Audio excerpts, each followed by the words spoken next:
Smitsky. I'm the, oh, there we go. Always catches me. I'm James Swistowski. I'm an associate professor at the University of Wisconsin-Madison, and I'm the chair of the Systematic Review and Meta-Analysis SIG. Thank you all for coming. Today we've got another entry in our online seminar series, and I'm delighted that we're hosting Dr. Yukiko Maeda. Dr. Maeda holds a PhD in quantitative methods from the University of Minnesota. She's currently a full professor in the Educational Studies Department at Purdue University. Her scholarship focuses on the methodology for analysis of educational data, especially methods involving multi-level modeling and meta-analysis methods. But she's also one of the, I would say, rare methodologists who's also explored and developed expertise in qualitative synthesis methodology. And that will be her topic for today. We will follow our usual ground rules. So Dr. Maeda is going to present for maybe 40 to 45 minutes. During that time, if you have questions, please feel free to leave them in the chat. I'll monitor the chat, so if there's anything that's really burning question, we can pause for it. And then if they're not burning questions, we will use that to seed our discussion during the Q&A period at the end. So with that, I will pass it over to Dr. Maeda. Welcome. Thank you, James. I'm Yukiko Maeda, and then I just noticed that for my name here on the screen it says James' name, but here I am because he let me in. I would like to share my screen, so let me start my presentation. Let me start from Zoom. Okay, let's see.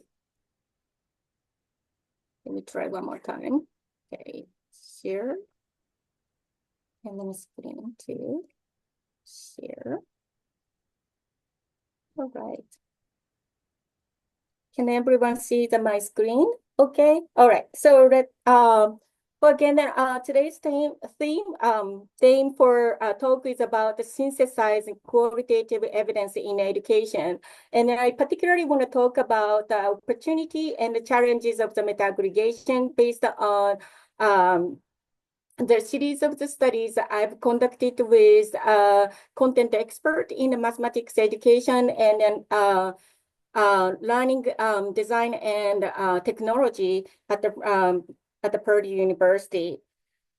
Here are my collaborators. So today's presentation is really based on the work we actually conducted the systematic review and what kind of the challenges we faced, and then hopefully that sharing those information with you will helping you to moving this methodology forward. All right, so the outline of today's talk is why the qualitative synthesis is related to the field of education. And then I would like to talk about existing a couple of the qualitative synthesis research in education, which we've done that and system review on it. So I would like to introduce briefly about what we found, the state of the methodological state of the qualitative synthesis. And I would like to briefly introduce the meta-aggregation methodology and also the challenges we encountered and while conducting our meta-aggregation research, and particularly focusing on appraising the quality of the studies and also the findings. So you will know more about during the presentations, and also the data analytic procedures for aggregating the findings. And my talk will conclude potential future direction in the qualitative research synthesis methodology. And then we'll have about, I think about like 10 minutes or 15 minutes I reserved for the questions, and hopefully that the questions and our discussion will facilitate further for this methodology. And then the two papers I posted here, the one I used mainly for today's talk. One is published in Journal of Research in Mathematics Education, and then another or systematic review on quantitative synthesis methodology that was published in ERR in 2022. So the motivation we had with my collaboration with mathematics educators, since I've been in graduated from Minnesota, I've been trained for the meta-analysis, for meta-analytic methodology. But then I realized that in a particular field like mathematics education, more than 50% of the studies are qualitative research. Top of that, additional 25% are mixed methods. So if you're just focusing on the quantitative findings, so that we kind of gradually ignore the rich evidence of the research in mathematics education. And there is a couple of the quote. So again, qualitative research, as I said, and I've been trained for the quantitative method, but then I start realizing the richness of the qualitative data and the research, and that will provide us the information of how it works and then what it works. So it's more it's good to find a way or investigate, explore the method for synthesizing the qualitative evidence so that it's informed policy and practice. That was the starting point of my collaboration with a content expert. So, but the one common question always started with qualitative finding is that, okay, it's a qualitative research. It's tended to be the content specific, population specific. And then is there any way to make sense of that for synthesizing them together? Because it's not intended for generalize for the different, beyond the studied phenomena. So that was the one typical concern for synthesizing qualitative findings. And then so at the end was previous researchers who actually were engaged in meta-ethnography.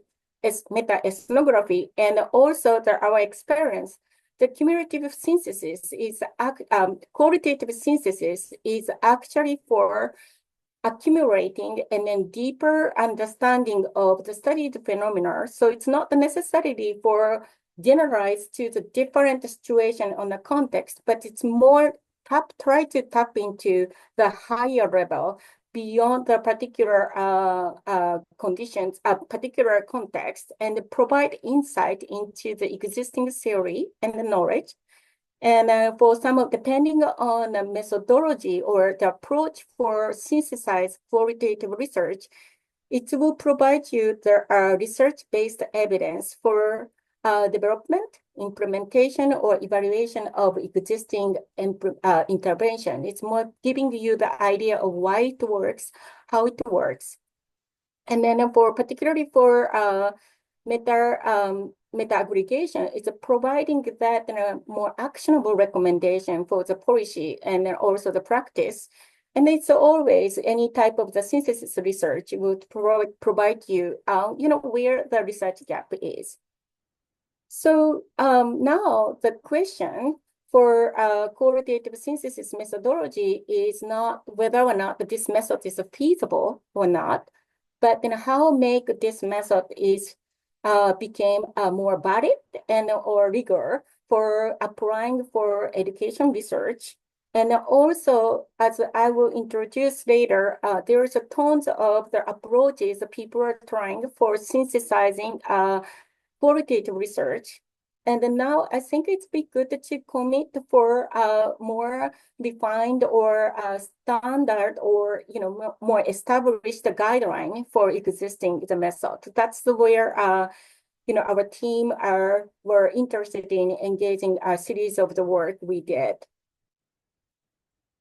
So what is qualitative synthesis?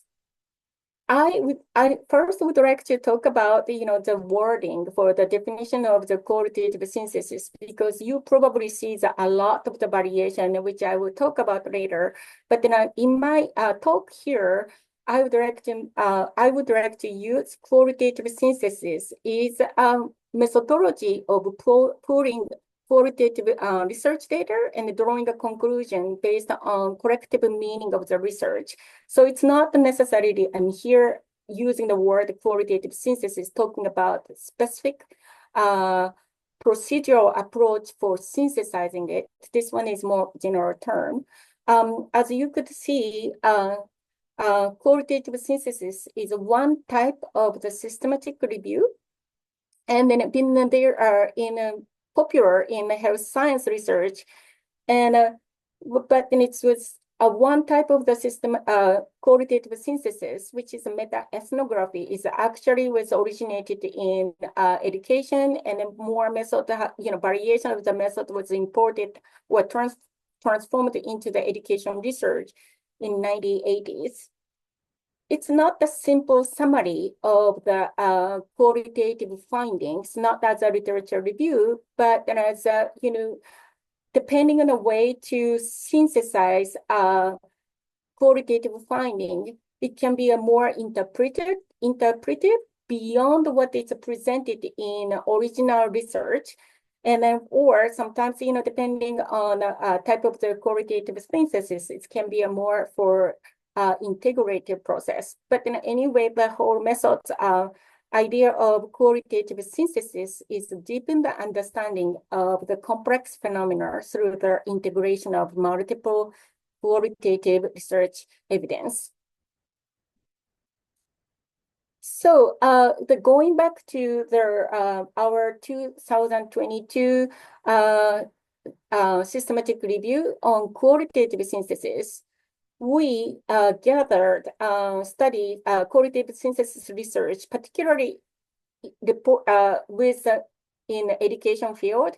We found 26 synthesis research reported between 1988, which were, again, the meta-ethnography was first introduced in education field, and in 2019, and then what we found is people are very good at doing stating the purpose and also how to searching the literature to identify set of the primary studies. I think this is because, the systematic review and meta-analysis procedure for doing those data study identification is pretty much set. So maybe that they employ the method and then describing those methods in detail.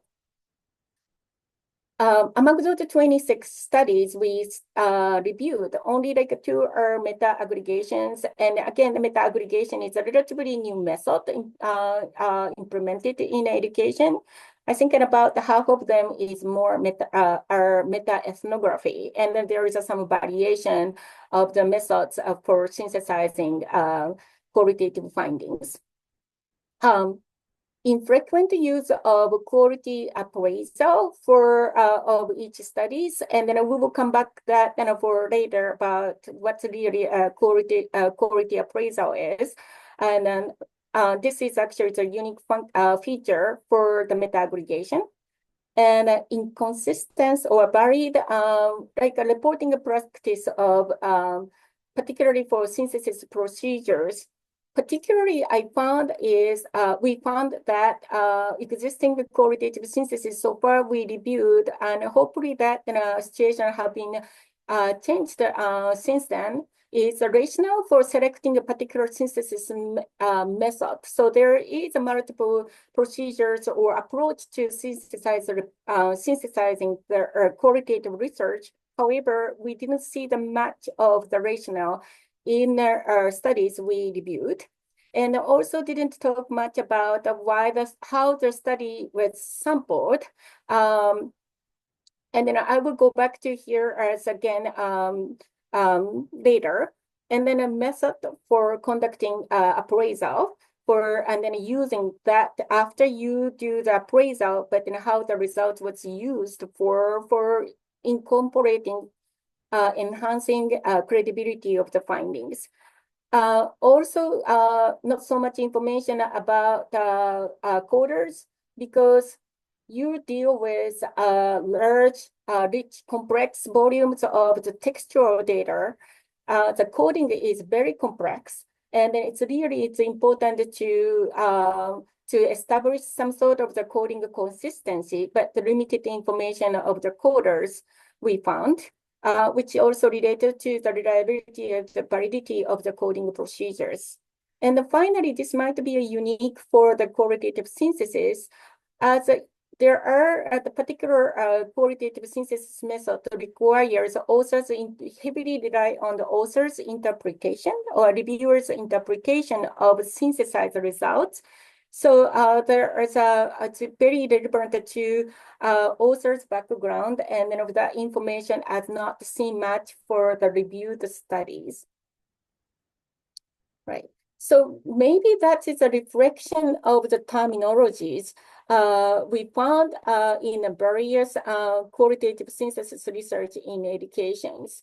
I'm not saying that one particular way of describing the synthesis method is good or bad, but here I found the people who researchers use various terminologies to describing their qualitative synthesis. Some are more specific for their methodological approach to synthesizing the result, are more general term like meta-synthesis. But this one, the variation of the word, I think that's a reflection of the field. Is not well defined for the particular procedures of approach to implement to synthesize qualitative findings. So here, I would like to introduce like 4 major or not more common we observed in our review of this particular approaches for systematic qualitative synthesis. Those 4 methods are kind of the 2 camps. One is more focusing on the interpretation of the findings retrieved from each qualitative studies. And one is more for the integrative. So for example, first 2, grounded theory, which aiming for the theory building purpose, and the meta-ethnography, which is also the exploration of the experience, and then more focusing on interpretation of the findings reported in the qualitative research. So it means that finding of the qualitative synthesis is not necessarily the discussed as in the original qualitative research. So it's more like integration might be finding for the hidden theme or the theory or framework guiding to the observed phenomena. On the other hand, semantic synthesis and meta-aggregation is trying to close to be the original findings when they synthesizing the results. So particularly for the meta-aggregation, it's aimed for to create practical recommendations grounded to the findings reported in qualitative studies that we tend to we synthesize. And again, we have done qualitative synthesis meta-aggregation work, and we produced a series of the work, and then 2, we here is more focusing on the formative assessment and mathematics education. Those 2 papers actually the result of our meta-aggregations. And then as a side product, we also created the critical appraisal form, which we didn't use the quality appraisal form, and then I will talk a little bit more why then we prefer to the word critical appraisal instead of the quality appraisal for assessing the quality of the studies. So those our lesson learned is our challenges or the resolution or how we address those challenges based on the experience we had for conducting those studies. Okay, so now I would like to talk a little bit of what's the meta-aggregation. So why we decided to go with the meta-aggregation. The meta-aggregation is actually was established by Joanna Bridges Institute, and they have a great learning resource for the meta-aggregations. And then they originated their idea of combined qualitative findings because they would like to create a high evidence-based recommendations for practitioners in healthcare field. As I said, there's still we haven't seen much of the meta-aggregation research in education, but then I think since we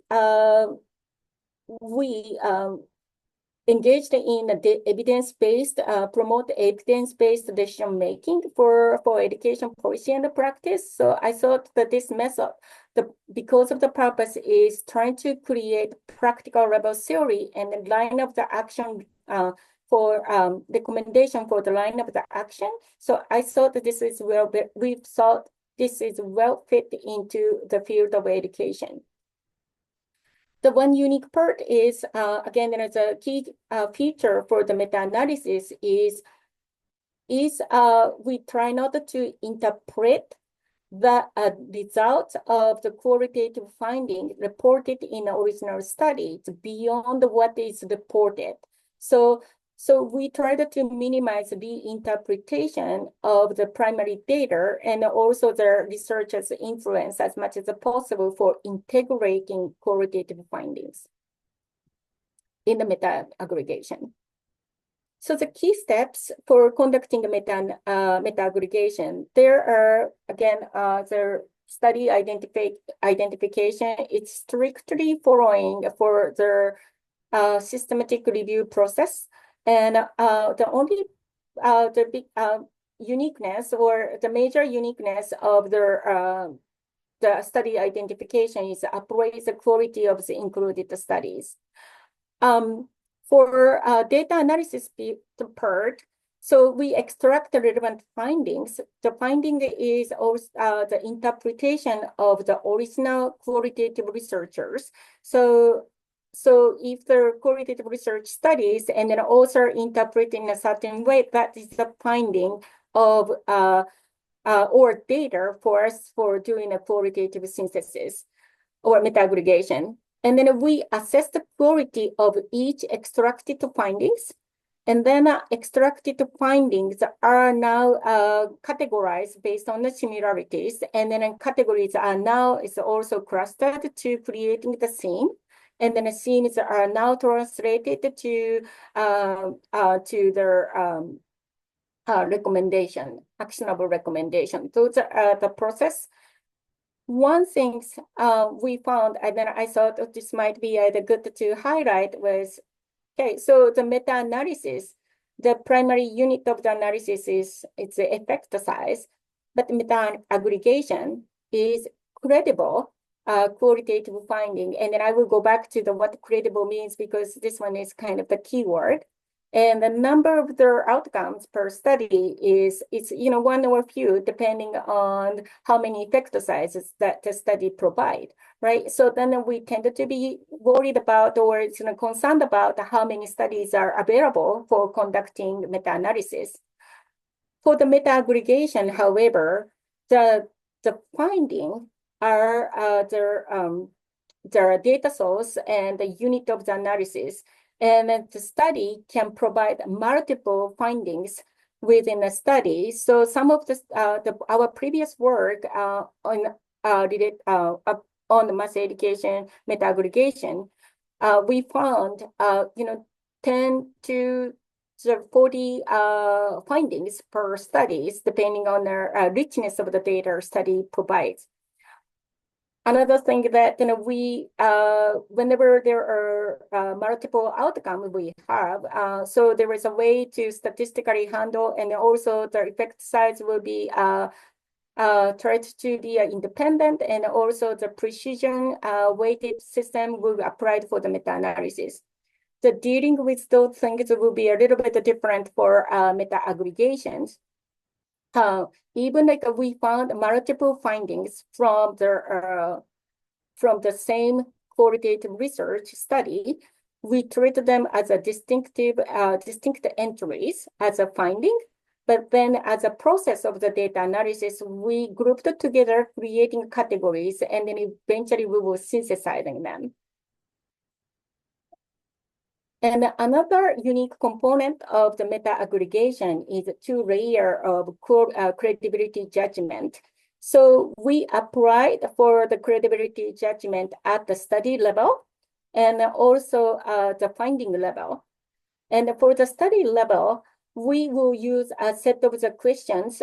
Some researchers use their own developed set of the questions. Some are using that available appraisal form. There are, if you go to their main systematic review website, and they offer the multiple standardized quality appraisal form available. So we for meta-aggregation, each study first will be evaluated for the appraised for the study quality.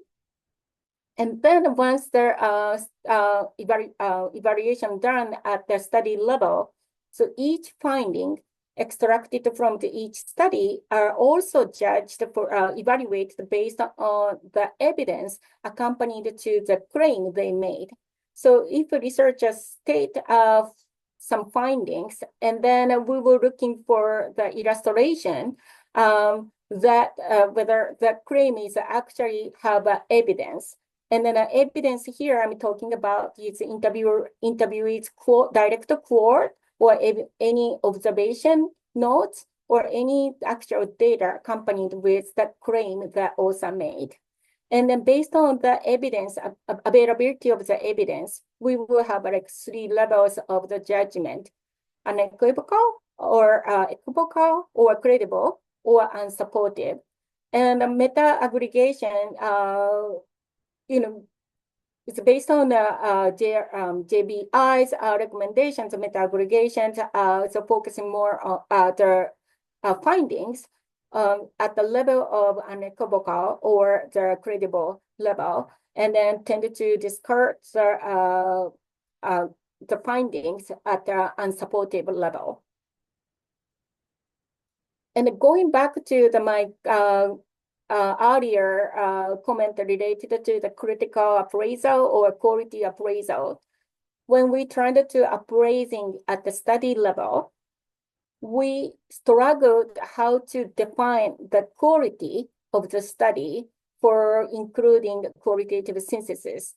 And we looked at the literature and reviewed, explored the idea of what the quality means for us.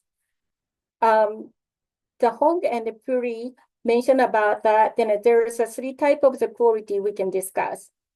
One is the methodological quality. It will be more related to the rigor of the methodology and to producing the results. It's a conceptual quality, which means that the contribution or significance of the findings, or whether it will be new knowledge generated by the study. And the third is reporting quality, which is more focusing on the thoroughness of the reporting of each details. And so when we conducting the meta-aggregation, it's the same for the meta-analysis or any kind of the systematic review. We tended to create a multidisciplinary research team with a different background and a different experience and a different level in the profession. Some graduate, entry-level graduate student, more advanced graduate student, and professors who are more focusing on the content and will be familiar with the qualitative methods, or focusing on the meta-analysis trend for the quantitative methods. So if we want to talk about, judging for methodological and conceptual, we tended to find a lot of variation in our ratings because of the different background was reflecting upon how to judge those quality. And so for our meta-aggregation purpose, we decided to focusing on reporting quality, because without the high quality reporting, it's much hard. It will be high quality reporting might be the foundation of judging methodological and then conceptual the quality. So for our quality quality appraisal, we just focusing on the reporting practice. That is our choice. So that's why then we've talked about appraisal. We use the word as a critical. It's not necessarily focusing on entire quality of each study. And then for this is the one introduced earlier. We end up with creating a new appraisal form by ourselves. And then we have like 22 questions, but based on the 8 criteria. But we have like 2 layers. There is like a set of the fundamental questions posted here. The studies to be considered as a good quality needed to be passed at least those questions. Those, as you see, there was a yes/no questions. We tried to avoid as much as adjective to indicating like invite subjective judgment or like it's appropriate, it's clear, and so those words it's a hard definition of the word is different depending on the experience. So we tried to focusing on whether or not information exists there in reviewed qualitative research. So lesson learned from conducting the meta-aggregation. So the study there is again there are 2 big sections for meta-aggregation. So one from the study identification part. The typical questions, even like related to publishing the studies, how many studies should we integrate or should we use for qualitative synthesis? Because that's the typical question for the meta-analysis as well. How many? It's related to the power for the meta-analysis, but also the credibility for qualitative synthesis. In our meta-aggregation, we aggregated 11 studies. Is the number small or large? So based on our 26 reviewed qualitative synthesis research, median was 13. And we found the one studies, we have a range of like, I think like 4 to 49 studies were aggregated. And some of the, recommendations for meta-synthesis is indicating about the 10 to 20 studies and 6 to 14 studies. That's the kind of the threshold, the recommended numbers. But again, this is really depending on the purpose of your study. And then how many findings? Again, the findings is the author's claim or interpretations provided in each qualitative research. So we end up with more than 600 findings across the 11 studies. So it's a lot of data and then also the coding. So one thing that I wanted to mention about is, okay, so what kind of the study we're looking at? We, again, for the meta-analysis, talking about gray literatures, and it's including published study, non-published studies. But in here, one of the challenges or we found is we tended to have a very rich data from dissertation. Of course, this dissertation doesn't have no limit, right? For writing the good information of the direct quote, description of the context, everything is so detailed, supported for whatever the finding they reported. So which is great, practice that for qualitative research dissertations. So we have a lot of unequivocal findings from dissertation research. However, when you try to publishing it, the qualitative research is, now it's a very typical to have a word limit for published studies. And often happened is, researcher who tended to cut for the data analytic procedures, detailed description of it, or maybe like some more direct quote they originally got for conducting the research for publication purpose. So then we have some difficulty for getting that in a good amount of the data from the published studies, maybe because of the word limitation assigned to the journal articles. And then again, for the defining of the quality for appraisal, again, we define a quality quality as a reporting practice or reporting the quality, but it doesn't mean that that is the best way to do it. And again, this needed to be defined as a team for what really mean to by quality for appraising studies. So the data analysis component, again, as you could tell, it's a textual data analysis. The textual data is complex, and then each literature, each studies, author has a different writing style, the different way of representing the findings. So it's a really complex process, and then details attention is needed to the data, which is adding the additional layer of the complexity because very, very time consuming the process. So we used for NBivo at this point for managing the data and then everyone has an understanding of how to using the software to keep track of the data. But it's always good to find the, the efficient way of handling the data.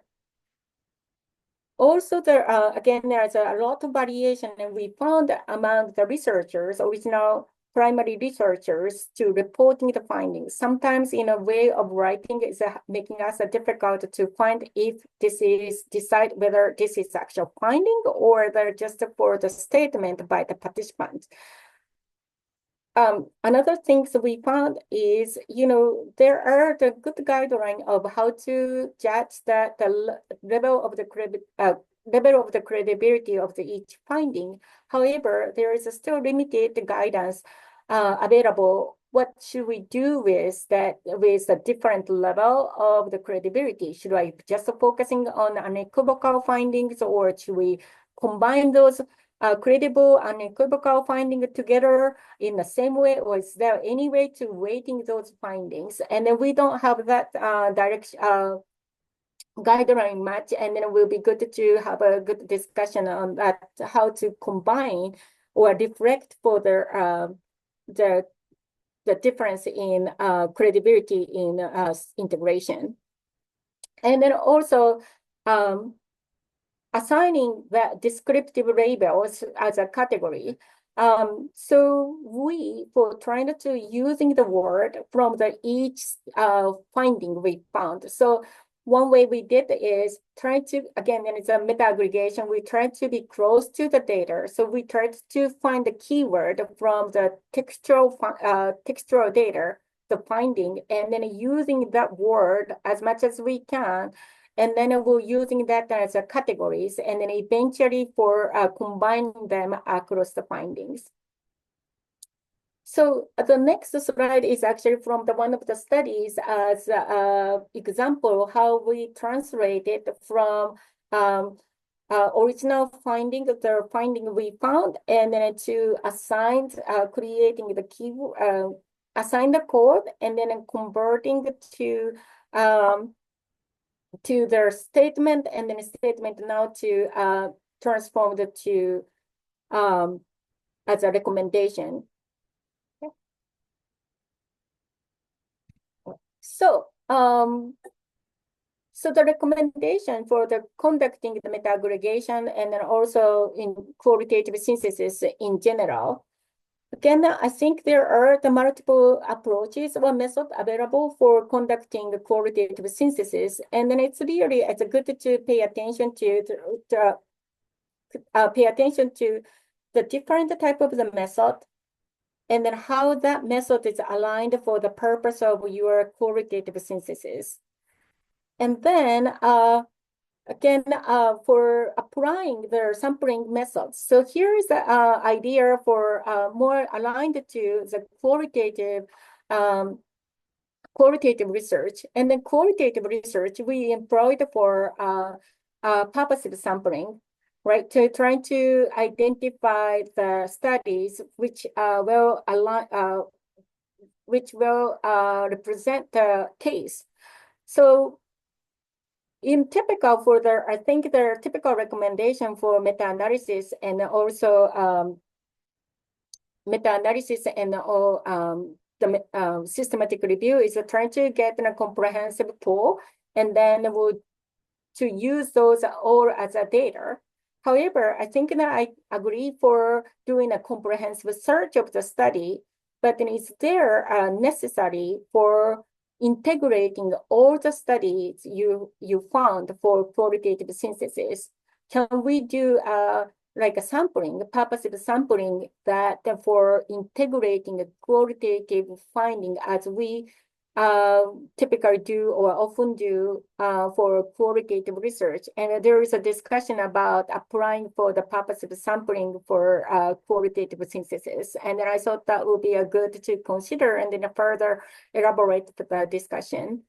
And then appraise each study. Again, for our qualitative synthesis, we focusing meta-aggregation, we focusing on reporting quality only. However, depending on the team you have and depending on the synthesis you conduct, for meta-ethnography might be focusing on the conceptual quality, or maybe like focusing on the 3 areas of the quality for your qualitative synthesis. And then use of the data management tool, which probably another the place where we can elaborate for the future direction of the research. But again, it's a textual data, it's a rich textual data, and then it would be nice to find a way as the team to share and also to manage the data in an efficient way. We don't have much of the information we found for evaluating or synthesis finding. There is a lot of the process discussed for evaluating the data level, but once you have a finding, there is not so much of a discussion about trustworthiness of the synthesis finding itself. And this place again would be good to pay attention to for future qualitative synthesis. And finally, as I mentioned for the earlier, there is a variation of the reporting practice, particularly for related to the procedural part. And then it's good to pay attention to or more focusing on how, explicitly describing the synthesis procedures, as this part is really, the important for the future, advancement of the qualitative synthesis procedures.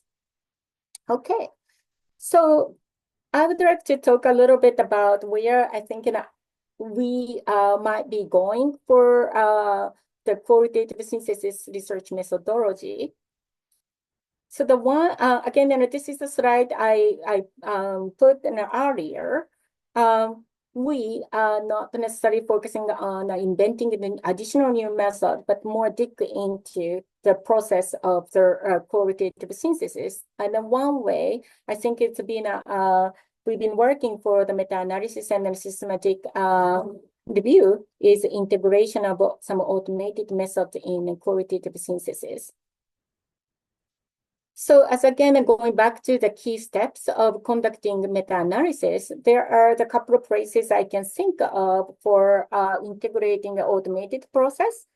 For example, the search strategy, which has been done some work but for the systematic review and the meta-analysis already. Appraisal of the quality of the studies. This is a part probably that generative AI may be like able to work to helping us to make us efficient for the processing the data, identifying the topics, categories and the findings. Those might be able to automate it. However, I think that then it's really, really the key part that we needed to focusing on is, all those automated processes are not a replacement of the human expertise. we need to talk about more or engage in the conversations, how we can balance, particularly for doing that in a qualitative synthesis of the automated process and then a human expertise. Because for, again, nuanced findings or nuanced interpretation, which is critical for the qualitative synthesis. So I think that then it's understanding the balance or finding the balance for each qualitative synthesis is critically important. Okay, so this is end of my talk, and I would like to invite audience for any discussion or comments or questions if you have. Thank you. Thank you very much. We've got a couple of questions in the chat already. So one from Lillian Bentley is kind of pushing more on the automation issue that you brought up. So can you say more about using AI as a tool to help with synthesis and data analysis in the processes that you've Okay, been so I've been engaging in another like text-based data analysis at this point, and one of the things we are trying to do is it's actually my graduate student who are working on her dissertation is trying to using that AI for the generative AI to read the coding book and then try to extract the information from the textual data. And again, it's not always perfect. So it's again, and this one we tended to use, we kind of using right now as was viewing it as like a second reviewer for making us to be more efficient for to produce to moving forward for data analytic process. Another thing is also topic modeling applications. We tried to looking at applying the textual data to applying the LDA to see that for what kind of the topics is emerged on a textual on the textual data. I think those will be helpful actually for assigning the categories as well. So those are the places where I was thinking about automatic process. Okay, yep. Thank you. Another question also from Lillian. She writes, you mentioned in the meta-aggregation work that authors are not reporting reflexively. But when developing the critical appraisal tool, did you consider primary study authors like reporting of their positionalities and how the researchers' positionalities might influence their findings? Let me see it.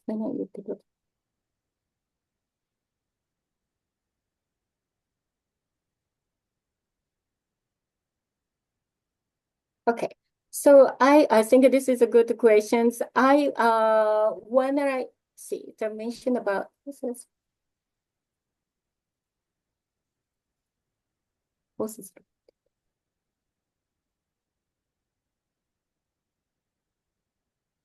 Let me go back to I don't remember for what the critical the whole items that then we have on this, but let me quickly looking at that for answering this, right? Let's see.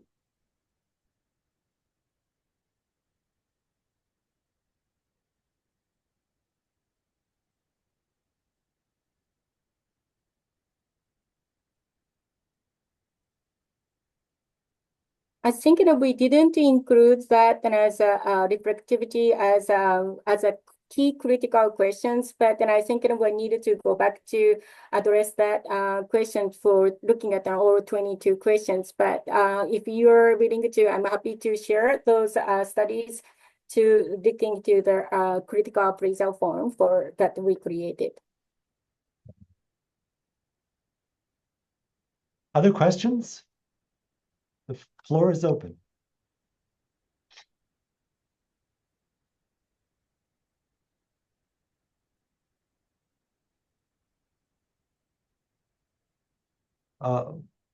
Dr. Dewey.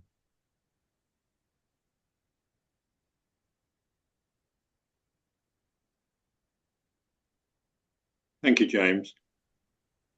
I don't work in the field of qualitative work. I work with quantitative meta-analysis, and I do a lot of reviewing of studies with meta-analysis primarily in the health field. And one of the things that I've noticed is people spend a lot of time doing quality assessment. Indeed, it's almost obligatory to do that, but they actually do very little with it. I think there are probably a number of, we could talk for hours about why that might be. But I wonder whether how important you envisage the quality assessment as being in the final results of your meta-aggregation. Thank you. That's actually the great questions. We also trying to find a way. So we spend a lot of time for the quality assessment or, critical appraisal for each item level and then also the study level. And then one way we used for the qualitative result, quality appraisal result is we kind of did that in a sensitivity type analysis. We looked at the result with just focusing on we consider that a high quality studies. And then what the conclusion we got from that result. And then if we including that in the studies, which are considered as a lower level of the quality, how the result have been changed. And so that's the way we used to kind of evaluating the robustness of the conclusion we create. And then also, we're looking at for low quality studies. So is there anything that missing as I just said the raw quality, but it's based on our judgment. What exactly the nature of the finding they are adding to from that group of the studies that we looked at. So basically, also the study level, finding level quality judgment. For at this point, we use that the credible findings and an unequivocal finding. That's kind of the similar way. But then we definitely see that the differences for as a evidence attached to it. And again, it's a difficulty is some of the finding, which is a nice finding, but then it doesn't have enough information because of it was from the published studies, and there's not so much of the page space available for attaching their illustrative examples. So, however, again, it's an unsupportable result was used to checking that the credibility of the conclusions for our case. Thank you for the question. Thank you.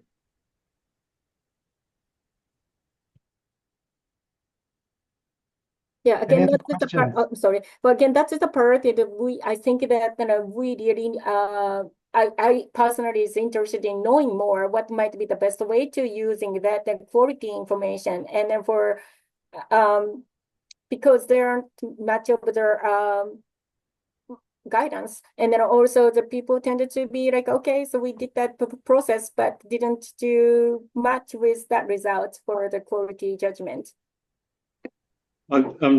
Just to go on beyond that, since no one else seems to have put their hand up yet. I think one of the issues is that quality has a number of different dimensions, and it's not clear that aggregation is the right way to look at it.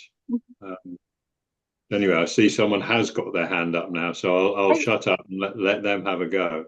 Yeah, and then I totally agree. As I said, as we talked about, a group of the quality for as a simple way of discussing the quality.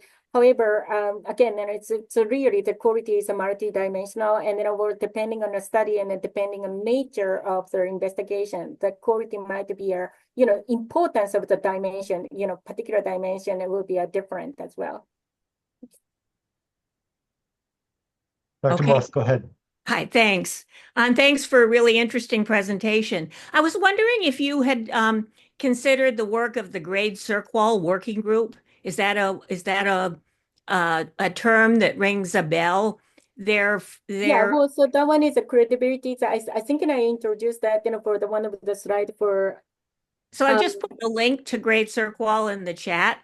They they've been dealing with the same problem that you have, and they approach it in a similar kind of way, finding by finding, thinking about the quality of evidence for the findings. And they have laid out in a great deal of detail. They have software that's associated with it. The software is connected to um, uh, uh, a couple of ways. There's a newly developed way for evaluating the quality of individual qualitative studies.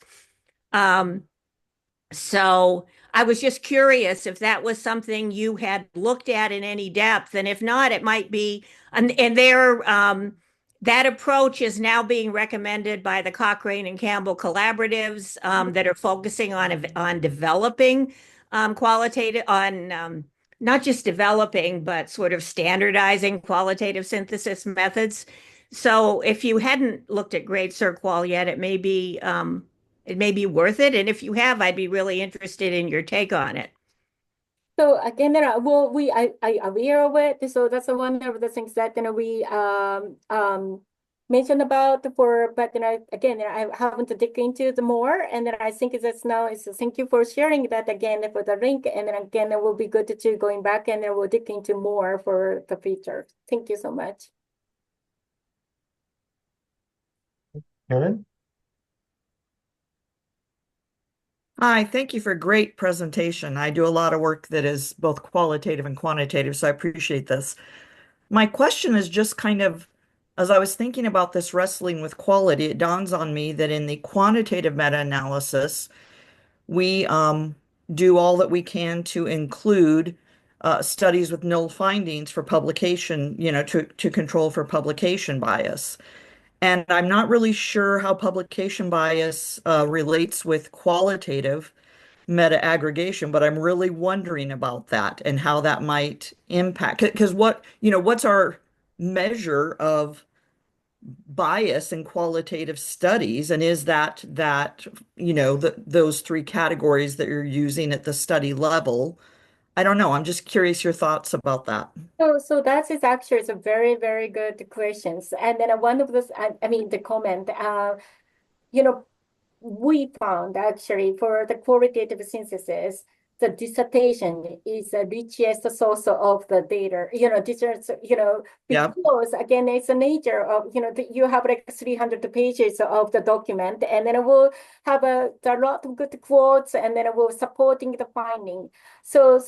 And then I'm going back to, the published studies. Again, it's a page limit. You cannot publish the original 300. The people will chunk the papers, right? And then it will truncate the papers. So that will tend to lose some of the details, the richness of the illustrative information, which was a very struggling component of our experience for coding studies. And then we tried to get into, so if we found published studies, good alignment of our intention of the synthesis, we tried to go back to any of the original report. It might be this is a dissertation. It might be for the report and somewhere. Try to get the detailed information as much as possible. So in terms of the publication bias, we definitely will, consider that as a critical if you're just focusing on published studies. I think the richness of the qualitative synthesis will diminish greatly. So then again, it's definitely for non-published paper again, but at the same time,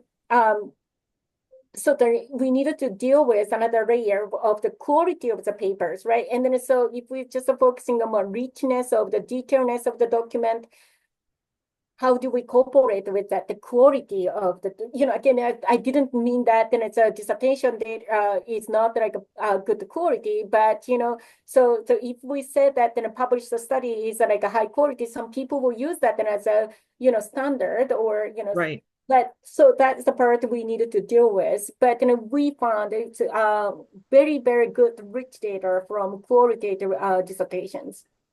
Thank you. That's helpful. We are right at the hour, so I think we'll wrap up here. Thank you all for coming. Thank you very much, Yukiko, for your presentation today.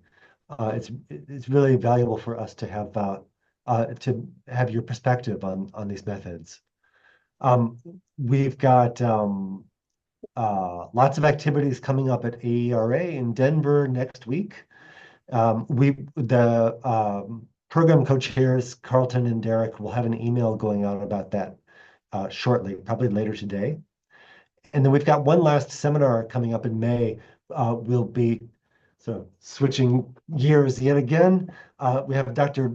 Richard Riley presenting on meta-analysis of individual participant data. So be on the lookout for that. Thanks all for coming. Have a great weekend.